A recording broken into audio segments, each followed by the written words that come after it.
할렐루야. 어떤 동화에 보면 부자인 아버지가 유산을 남겨놓고 그냥 돌아가셨습니다. 그래서 그 어린 아이는 그 사실을 모른 채 고아처럼 굉장히 고생을 하다가 나중에 우여곡절 끝에 결국은 그 재산을 물려받아서 이제 행복하게 사는 그런 이야기가 있습니다. 마치 소공녀 같은 그런 이야기죠. 막대한 유산을 물려받았을 때에 그때 그 아버지가 정말 그렇게 훌륭한 분이셨고 정말 좋은 분이셨음에도 불구하고 그 사실을 모르면서 살아갈 때 고아처럼 살아간 그 어린 시절이 얼마나 비참한지 모릅니다. 그러다가 나중에 그 사실을 알게 됐을 때에 그 모든 것을 다 물려받았을 때에 그 아이는 얼마나 행복하겠습니까? 그런데 그런 행복을 누리면서 가끔 생각을 합니다. 과거에 어렸을 때 참 내가 이렇게 고생을 했지.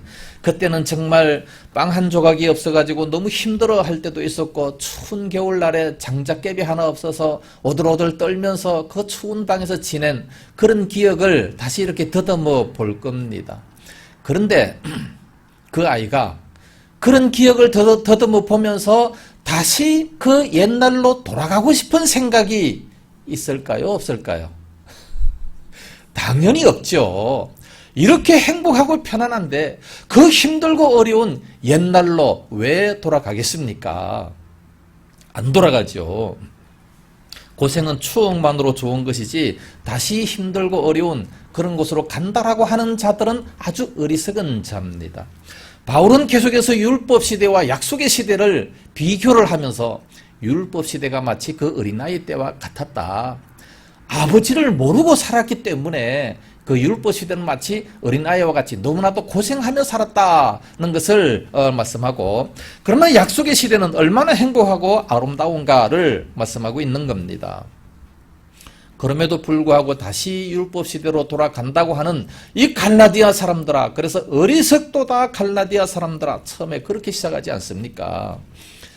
오늘 본문은 율법 시대가 하나님께서 정하신 때가 이르기 전이라고 말씀하고, 또 이제 약속의 시대는 때가 참에라고 말하면서 때가 찬 이후의 그 행복, 때가 찬 이후의 그 축복을 말씀해 주고 있습니다. 이 두 가지를, 때가 차기 전, 때가 찬 이후, 그 두 가지를 한번 비교하면서 살펴보겠습니다. 첫째로 때가 이르기 전, 그때는 어떠했는가? 먼저 이스라엘 백성들의 그 배경을 좀 알아야 돼요. 이스라엘에서는 자녀가 12살이 되면 부모가 그를 데리고 회당에 갑니다. 예수님께서도 12살 되셨을 때에 예루살렘 성전에 가셨습니다. 왜 가셨습니까? 물론 유월절 절기이기 때문에 절기를 지키기 위해서 갔지만, 그러나 예수님께서는 12살이기 때문에 그러므로 성년식을 하기 위해서 가게 됐습니다. 이스라엘 백성들은 12살이 되면 이제 성년식을 하고 그때서부터 청소년이 되게 됩니다. 그래서 유대인들은 성년식을 바미스바 의식이다 그렇게 얘기를 합니다. 그때 성전에 올라가서 하나님 앞에 이제 아들을 바치고 법적인 그런 아들로 삼게 되는 겁니다. 이것은 우리가 본다면 좀 생소하게 느껴질지 모르겠지만 그런데 이스라엘 백성들에게 있어서는 성년식을 하지 아니하면 법적인 아들이 되지를 못하는 겁니다. 재산을 상속받을 수 있는 정당한 법적 권리를 가지지 못한다는 거지요. 그래서 성년식을 통해서 비로소 법적인 아들이 된다는 얘기입니다. 그러니까 원래 아들인데 다시 법적인 아들로 삼는다는 우스운 이 성년식을 하는 겁니다. 그러니까 12살이 되기 전까지는 이 독립된 하나의 완전한 인간으로 간주하지 않았고 아버지의 책임 아래서 지도를 받는 미성년자다는 그런 얘기입니다. 그러나 12살이 됨으로 말미암아 이제 성년식을 행함으로 스스로 책임질 수 있는 성인이 된 것으로 그렇게 간주를 합니다. 이런 것은 유대인들뿐만 아니라 헬라 민족, 헬라 문화권에 속한 모든 나라들이 전부 다 골고루 그대로 행해지는 겁니다. 물론 나라마다 민족마다 이제 연령의 차이는 조금 있어요. 대부분 나라들은 18살에 이제 그 기준 연령이 됩니다. 그래서 이 나이가 되면 이제 사관학교에 입학할 수 있는 자격도 주고 2년 동안 정부가 이제 그를 기르게 되고 교육을 시켜서 사회로 진출을 시킵니다. 그 사관학교에 들어가기 직전에 긴 머리도 다 잘라버리게 되죠. 마치 우리나라 사람들이 아들이 군대에 가기 전에 머리를 자른 것과 똑같습니다. 로마 나라에서는 일반적으로 14살부터 17살 그 사이에 성년식을 하게 됩니다. 이 성년식을 치른 후에 그들은 토가라고 하는 긴 옷을 입고 이제 어른이 됐다라는 것을 선포하게 됩니다. 몇 살에 어른이 되는지 그것은 중요하지 않습니다. 우리나라도 옛날에 상투를 올려야 어른이다 그렇게 얘기를 하지 않습니까? 뭐 아무리 나이가 40살이 돼도 상투를 안 올리면 어른이 아니라는 그런 얘기가 되는 겁니다. 그러니까 몇 살에 어른이 되느냐 그게 중요한 게 아니고 성년식은 그들의 부모로부터 법적인 아들로 인정을 받아서 재산을 상속받는 자격을 누린다는 데에 바로 그 초점이 있습니다. 이런 사실을 생각하면서 오늘 본문의 말씀을 읽으면 이해가 아주 쉽게 됩니다. 때가 이르기 전, 그때는 과연 어느 때였는가? 1절 말씀 보면 내가 또 말하노니 유업을 이을 자가 모든 것의 주인이나 주인이지만 유업을 받을 모든 것들의 주인이지만 그러나 어렸을 동안에는 뭐와 다름없다? 종과 다름이 없어서 라고 말씀하고 있습니다. 종과 다름이 없다는 거예요. 아니 아들인데 유업을 이을 주인이지만 그러나 어렸을 동안에는 종과 다름이 없다. 그렇게 말씀하고 있습니다. 그래서 때가 이르기 전에는 종과 다름이 없었어요. 그 당시의 문화에서는 아무리 주인의 아들이라 할지라도 성인식을 하기 전까지는 마치 종처럼 그렇게 대우를 했다는 말씀이죠. 종보다 나을 것이 별로 없었다는 겁니다. 특히 로마의 지배를 받고 있었던 그 나라들에 대해서는 그 정도가 더 심했습니다. 그래서 주인의 자녀들을 가르치는 가정교사가 있었는데 그 교사가 지난주에 말씀드렸던 초등교사입니다. 몽학선생이죠. 그 주인의 아들을 가르치는 가정교사, 이 가정교사에게 얼마나 막강한 권한을 줬는지 주인의 아들을 회초리로 때릴 정도로 때리면서 교육을 시킬 정도로 막강한 권한을 부여하게 되는 겁니다. 이게 바로 초등교사예요. 그러니까 선생으로서 막강한 권위를 부여받게 됩니다. 그러니까 주인의 아들을 회초리로 때리기까지 그런 권한을 부여받게 되는 거지요. 그러니까 주인의 아들로 태어나긴 났지만 그러나 성년식을 하기 전까지는 사실상 종보다 나을 것이 없다라는 그런 말씀이죠.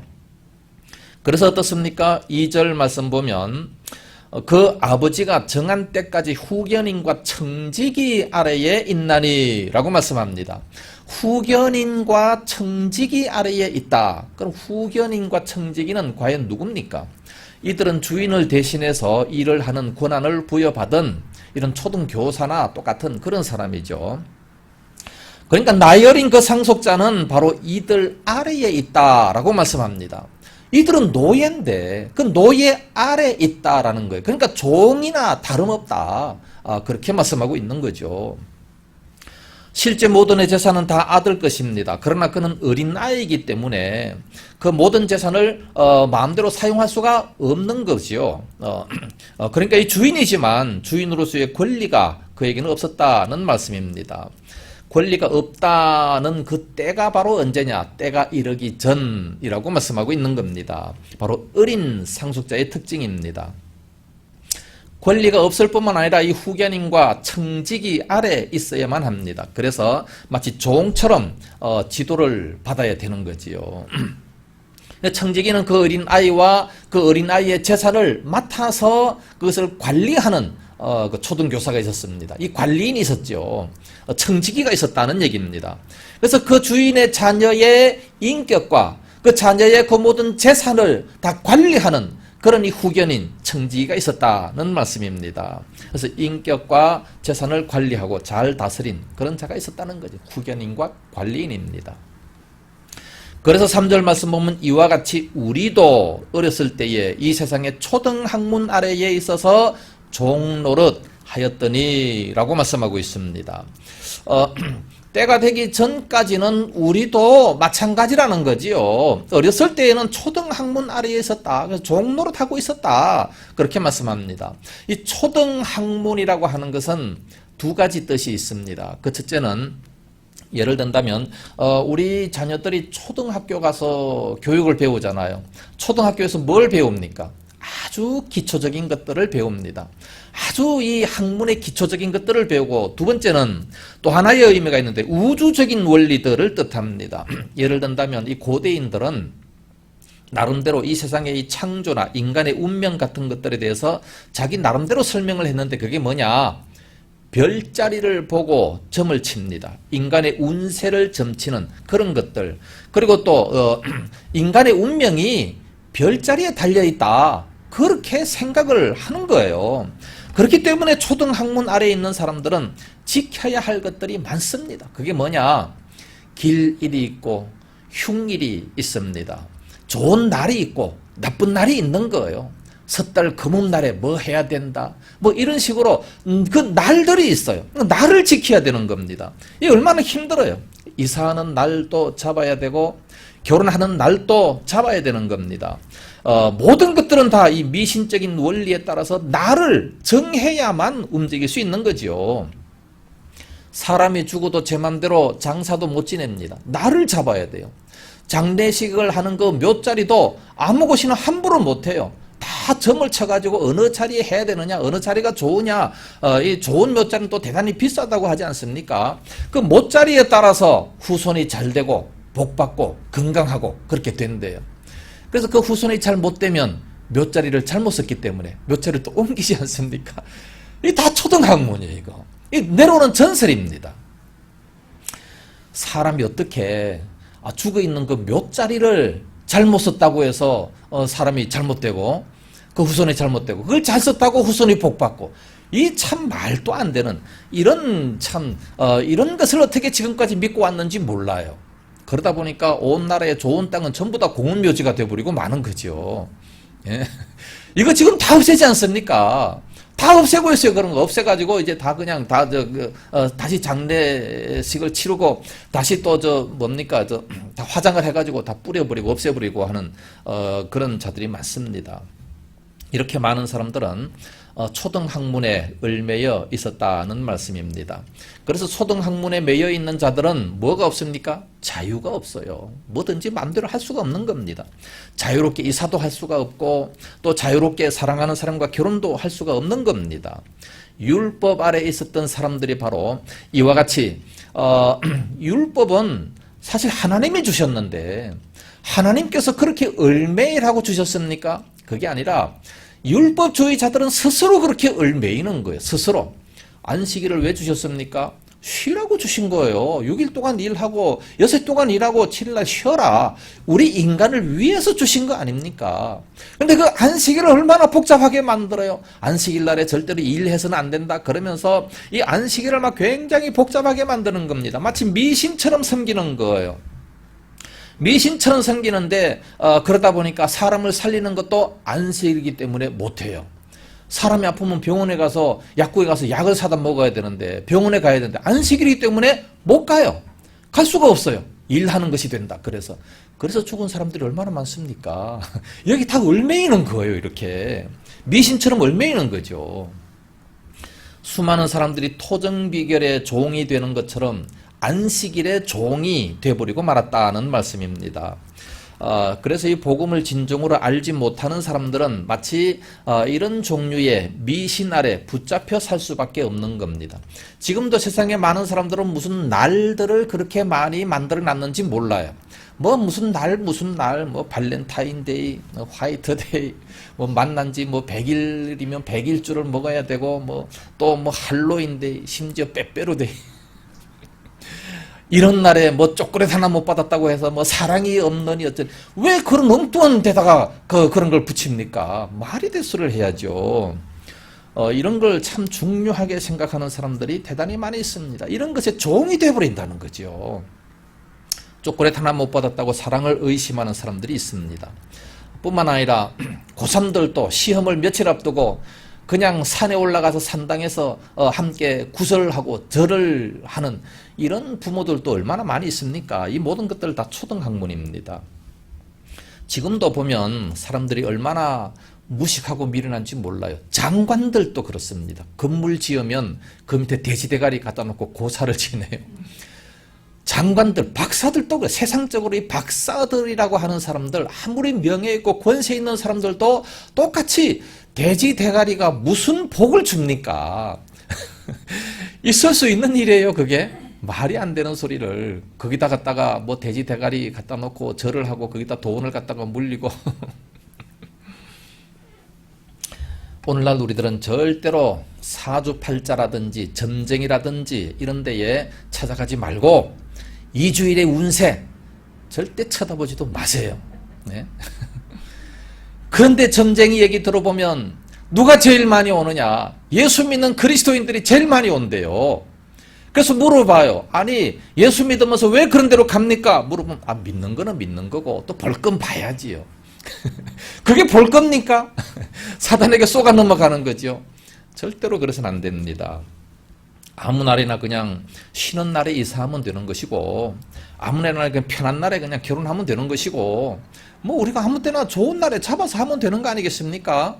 아무 자리 그냥 몇 자리 잡아서 쓰면 되는 것이고 내 땅이면 되는 거지 뭐 안 될 게 뭐 있습니까? 우리 육신은 그냥 어차피 다 썩을 것이고 다시 우리는 또 부활할 것인데 뭐 영혼이 그 뭐 땅속에 들어갑니까? 말이 안 하는 거죠. 하나님의 복 주심에 따라 모든 것이 달려 있습니다. 몇 자리를 잘 썼다고 복 주고 안 주고 전혀 그렇지 않습니다. 우리가 하나님 앞에 어떻게 살아가느냐에 따라서 복을 주시고 안 주시고 하는 겁니다.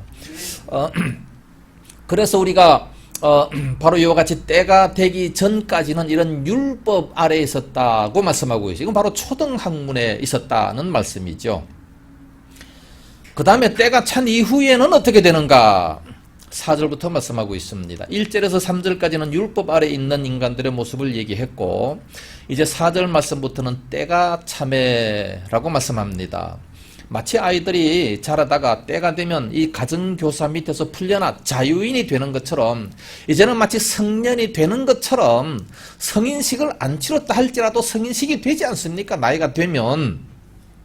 그때서부터는 정당하게 아버지의 재산을 이렇게 법적으로 상속받을 수 있는 자격을 갖추게 되는 겁니다. 그래서 때가 참에 복음이 왔다는 말씀이죠. 예수님께서 오셨다는 것을 말씀하고 있습니다. 율법 아래 종노릇하고 있었던 그런 비참한 인생이었는데 때가 차니까 예수님께서 오셔서 이제 예수님을 믿음으로 말미암아 하나님의 법적인 아들이 됐다라는 것을 말씀하고 있습니다. 그래서 이 때가 참에 이 때가 언제입니까? 역사적으로 예수님이 오신 사건을 말씀하고 있습니다. 이 복음의 때지요. 4절 말씀입니다. 때가 참에 하나님이 그 아들을 보내사 여자에게 나게 하시고 율법 아래에 나게 하신 것은 율법 아래에 있는 자들을 속량하시고 우리로 아들의 명분을 얻게 하려 하심이라 말씀했습니다. 때가 됐기 때문에 하나님께서는 자기의 독생자 아들을 이 땅에 보내셨습니다.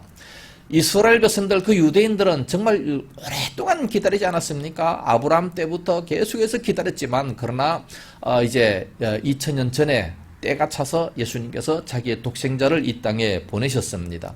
이 아들을 보내셨는데 여자에게 나게 하시고 또 율법 아래 나게 하셨다 말씀하고 있습니다.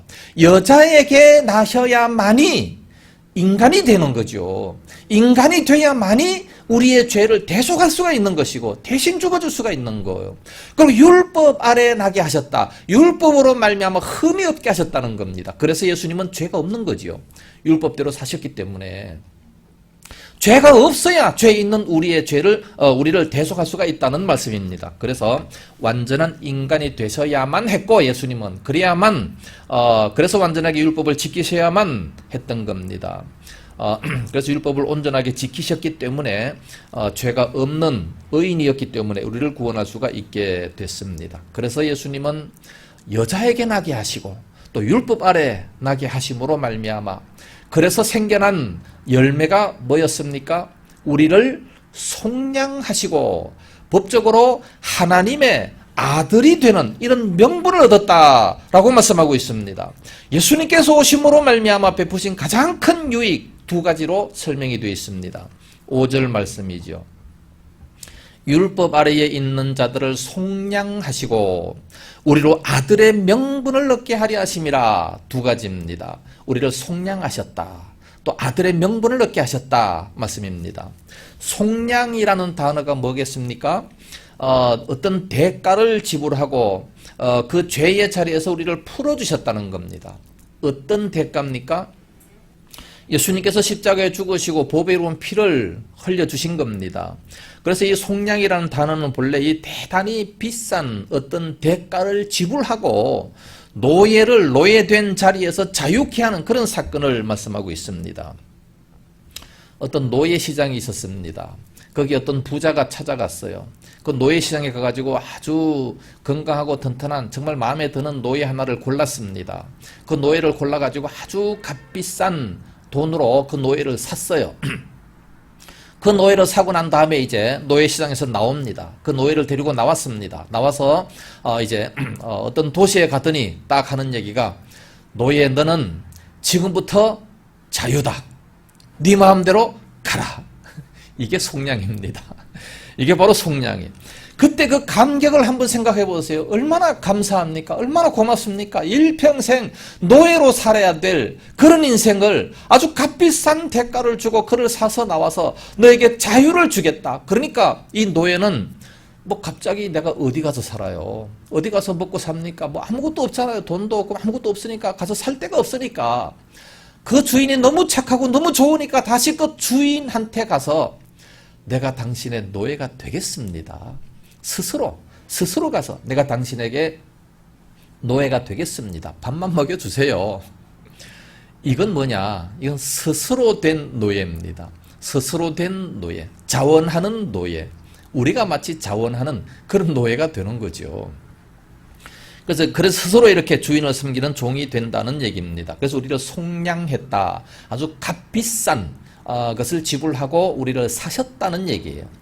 예수님께서 아주 값비싼 보배로운 피를 흘리시고 우리를 그 피로 사셨다라고 말씀합니다. 이게 바로 속량입니다.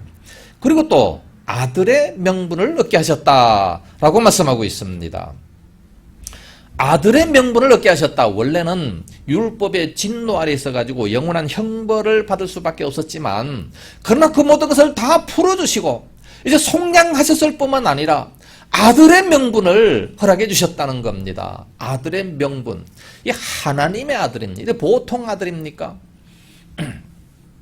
그저께 뉴스에 보니까 뭐 양자로 데려와가지고 또 학대해가지고 또 이렇게 감방에 들어가는 이런 뉴스를 보게 됩니다. 뭐 양자로 데려와가지고 그를 잘 키우는 게 아니라 학대를 해요. 학대를 해서 일을 시키고 학대를 해서 그게 발각돼가지고 또 뭐 감방에 들어가지 않습니까? 그게 아니고 우리 하나님은 좋으신 하나님, 우리를 얼마나 사랑하셨습니까? 얼마나 전능하십니까? 이 좋으신 전능하신 그 하나님이 우리를 속량하시고 또 자기의 아들의 명분으로 삼아주셨다, 그렇게 말씀하고 있습니다. 죽어마땅한 죄수를 어떤 사람이 값비싼 이 보석금을 지불하고 그 죄수를 풀어줬어요.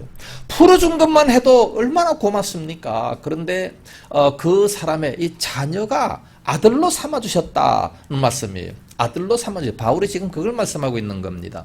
이게 얼마나 복된 소식입니까? 그래서 이게 바로 복음이라 말씀하고 있습니다. 복음, 복된 소리라는 얘기죠. 이 복된 소리, 이 놀라운 이 복된 소리, 이걸 우리는 전해야 되는데 왜 이것 전하는 걸 그렇게 부끄러워합니까? 이렇게 좋은 소식을. 그래서 우리는 하나님을 가지고 아빠, 아버지다 이렇게 부를 수 있다라고 말씀합니다. 6절 말씀에 너희가 아들이므로 하나님이 그 아들의 영을 우리 마음 가운데 보내사 아빠, 아버지라 부르게 하셨느니라 말씀하고 있습니다. 이게 참 웬 은혜입니까? 이 은혜를 무엇으로 우리가 갚을 수 있습니까? 우리는 원래 죄인들이에요. 의인은 없나니 하나도 없습니다. 모두가 다 죄인인데 죄인된 우리가 죄인 되었음에도 불구하고 하나님이 우리를 이처럼 사랑하시고 우리를 선택하셨어요. 독생자들을 주셨습니다. 그래서 하나님의 사랑을 확증하지 않았습니까? 이게 웬 은혜입니까? 그래서 하나님의 자녀된 명분을 삼아 주셨습니다. 잘 모르기 때문에 하나님의 영을 우리들의 마음속에 넣어주셔서 아빠, 아버지라고 부를 수 있도록 그렇게 만들어 주셨습니다. 그래서 아빠, 아버지, 하나님 아버지라고 이렇게 우리가 기도한다면 그 사람으로서 하나님의 영이 우리들의 마음속에 들어오셨다는 말씀입니다.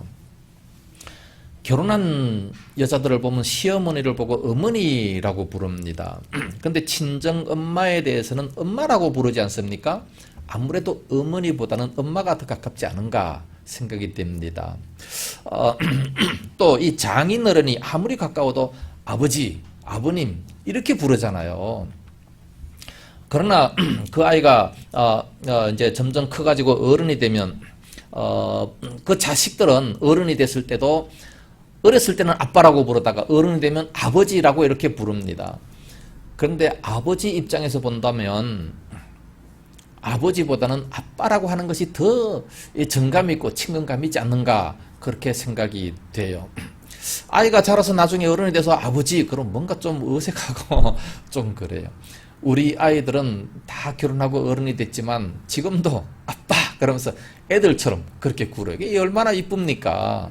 참 너무 이쁘고 좋아요. 근데 걔들이 와서 아버님 그러면 이게 굉장히 좀 거리가 있을 것 같지 않은가?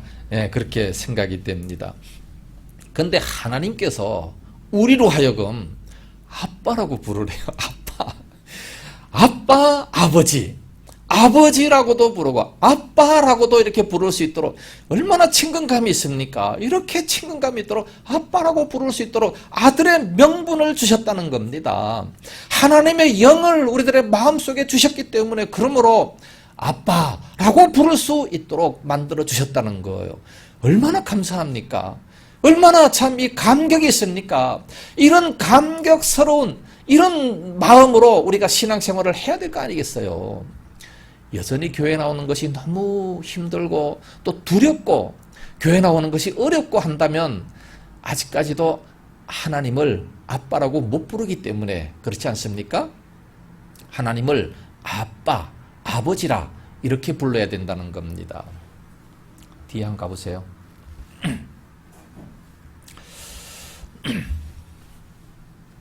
그래서 아들이라고 하는 이 명분과 이 특권을 얻어 누렸다는 겁니다. 이거를 우리가 좀 더 자세하게 알기 위해서 이 종에서 아들이 됐다. 이 아들의 특권, 이 참 대단히 영광스러운 것인데 그래서 종과 아들을 한번 비교를 해 보겠습니다. 종이라고 하는 것은 우선 가난합니다. 자기 재산이 없습니다. 그러나 아들은 부자입니다. 아버지 것이 전부 다 내 거지요. 종은 자유가 없지만 아들은 자유합니다. 종은 주인 아래에 있지만 아들은 아버지 아래에 있습니다. 한 사람의 주인 아래에 있다는 것하고 아버지 아래에 있다는 것이 얼마나 다릅니까? 종은 애써서 주인을 모방할 수는 있겠지만 아들은 태어날 때부터 아버지의 성품을 가지고서 태어나서 그대로 행동을 하게 되는 겁니다. 종은 노력을 해야 주인의 재산 관리인 밖에 되지 못하지만 아들은 아버지의 재산을 물려받을 수 있는 상속자가 되는 겁니다. 이것이 영광스러운 아들의 특권입니다. 우리가 이 율법의 종노릇하던 그 자리에서 풀려나서 영광스러운 하나님의 자녀가 됐다는 것은 이 정말 얼마나 귀한 겁니까? 때가 찬 이후에 예수님을 통해서 하나님의 자녀가 됐다는 것은 정말 놀라운 사건입니다. 그래서 우리가 이렇게 좋은 시대에 태어났다는 거 정말 감사할 사건이에요. 구약 시대에 태어난 게 아니라 신약 시대에 이렇게 태어난 것만 해도 우리는 너무 감사한 거죠. 물론 바울은 자기 스스로를 얘기할 때에 예수 그리스도의 종 바울은 이런 식으로 많이 얘기했습니다. 종이라고 스스로 얘기합니다. 그러나 그것은 율법 아래의 종이라는 의미와 완전히 다른 거지요. 율법 아래에서 종이라고 하는 것은 억지로 그것을 지켜야 되는, 시도도 지켜야 되는 그런 종이지만, 그러나 이 바울은 자유를 얻은 아들로서 또 복음을 위해서 종 노릇 하겠다라는, 스스로 그렇게 하겠다라는 얘기죠. 그래서 신학자들은 말하기를 그런 경우에 종은 굳이 말하자면 자유의 종이다, 그렇게 얘기합니다. 스스로 된 종이다. 우리는 스스로 된 종입니다. 억지로 율법 아래 내려갔다고 한다면 그것은 억지로 지켜야 되는 그런 율법의 종이 되겠지만, 이제는 우리는 때가 찬 이후 예수 그리스도로 말미암아 스스로 된 그런 종이라 말할 수가 있습니다. 이것은 마치 탕자가 아버지 집에 돌아왔을 때에, 아버지 집에 돌아왔을 때 막 너무 고마워가지고 너무 감사해가지고 그 스스로 막 종처럼 열심히 충성하는 그런 모습이라 볼 수가 있겠습니다. 내가 자유를 얻은 다음에 이 복음을 위해서 스스로 일꾼이 되었다는 그런 의미죠. 그렇기 때문에 율법 아래 종노릇 했다는 이 종의 의미와는 전혀 다른 겁니다. 과거에 우리는 사단의 종이었습니다. 예수 믿기 전에 사단의 종이었습니다. 율법의 종노릇이고 죄악의 종노릇하던 그 자리에서 하나님께서 우리를 선택하셨습니다. 그래서 나를 풀어주셨습니다. 그 종에서 이제는 바꿔 하나님의 자녀가 되게 하는 그런 것을 주셨다는 거죠. 아들의 명분을 허락해 주셨다 말씀하고 있습니다. 이 얼마나 영광스러운 겁니까? 그래서 7절 말씀 보면 하나님의 아들의 명분이 됐다면 어떻게 되느냐? 7절에 그러므로 네가 이후로는 종이 아니요 아들이니, 아들이면 어떻게 되느냐? 하나님으로 말미암아 유업을 받을 자니라 라고 말씀하고 있습니다. 하나님의 아들로 삼아 준 것만 해도 너무 감사한데 이 하나님의 유업을 받을 자, 유업까지 다 이렇게 주시겠다 말씀합니다. 원래 자녀들이 아버지의 그 상속자 아니겠습니까? 아버지의 그 모든 상속자가 바로 이 아들의 명분인데 우리가 하나님으로부터 말미암아 이런 유업을 받을 수 있다라고 말씀하고 있습니다. 하나님이 우리를 위해서 예비하신 그 모든 좋은 것들을 전부 다 받을 수가 있는 거예요. 그래서 로마서 8장에 보면 뭐라 말씀하고 있습니까?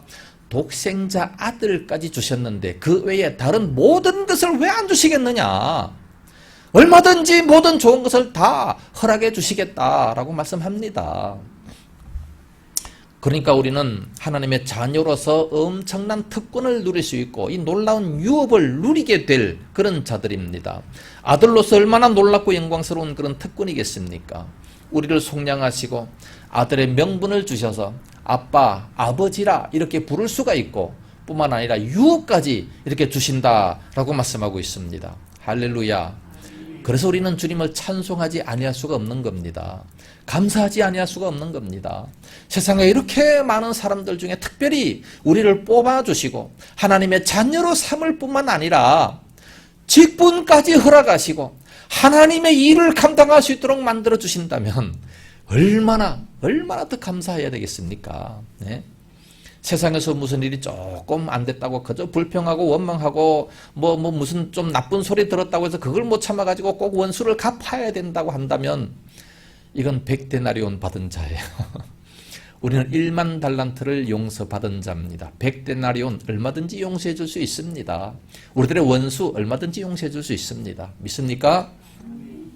결론적으로 말씀을 드립니다. 오늘 본문은 때가 이르기 전과 때가 찬 후를 말씀하고 있습니다. 율법으로 살 때와 복음으로 살 때를 말씀하고 있습니다. 예수 믿기 전과 예수 믿은 후를 말씀하고 있습니다. 이것을 에베소서에서 보면 믿기 전과 후를 이렇게 설명합니다. 에베소서 2장 1절에서 6절 말씀까지 제가 읽어보겠습니다. 그는 허물과 죄로 죽었던 너희를 살리셨도다. 죽었어요. 허물과 죄로 죽었던 자를 살렸습니다. 그때의 너희는 그 가운데에 행하여 이 세상 풍조를 따르고 공중의 권세 잡은 자를 따랐으니 곧 지금의 불순종의 아들들 가운데서 역사하는 영이라. 사단을 따랐다는 거죠. 그게 세상 풍조를 따르는 겁니다. 전에는 우리도 그 가운데서 우리 육체의 욕심을 따라 지내며 육체와 마음이 원하는 것을 하여 다른 이들과 같이 본질상 진노의 자녀이었더니 긍휼이 풍성하신 하나님이 우리를 사랑하신 그 큰 사랑을 인하여 허물로 죽은 우리를 그리스도와 함께 살리셨고 너희는 은혜로 구원을 받은 것이라. 또 함께 일으키사 그리스도 예수 안에서 함께 하늘에 앉히시니 라고 말씀하고 있습니다. 허물과 죄로 죽었던 우리들이에요. 그래서 본질상 진노의 자녀였습니다. 그런데 하나님의 그 사랑을 인해서 우리가 은혜로 구원을 받고 예수님과 함께 하늘에 앉으신다. 하늘 그 보좌에 함께 앉히시겠다고 말씀하고 있어요. 이 웬 은혜입니까? 웬 이 놀라운 은혜입니까? 이 감격에 우리는 살아야 돼요. 우리가 무슨 돈 벌어서 그렇게 갖다 바친 거 있습니까? 그게 아니잖아요. 이렇게 놀라운 것을 하나님께서 우리를 선택하시고 주셨어요. 이쁘다고 준 게 아니고 내가 잘해서 준 게 아니고 그냥 은혜로 주셨다. 그냥 선택했어요. 무작정적으로 우리를 이렇게 많은 사람들 가운데 선택해서 이렇게 주셨다 말씀합니다. 나를 선택해 주신 그 하나님 얼마나 감사합니까? 너무너무 감사한 거예요. 그래서 우리가 올해는 좀 어려움이 대단히 많았지만 이 어려움 속에서도 우리는 얼마든지 감사와 감격의 신앙생활을 하다가 기쁨으로 주님 앞에 설 수가 있는 겁니다. 이런 믿음을 우리는 가질 수 있어야 돼요.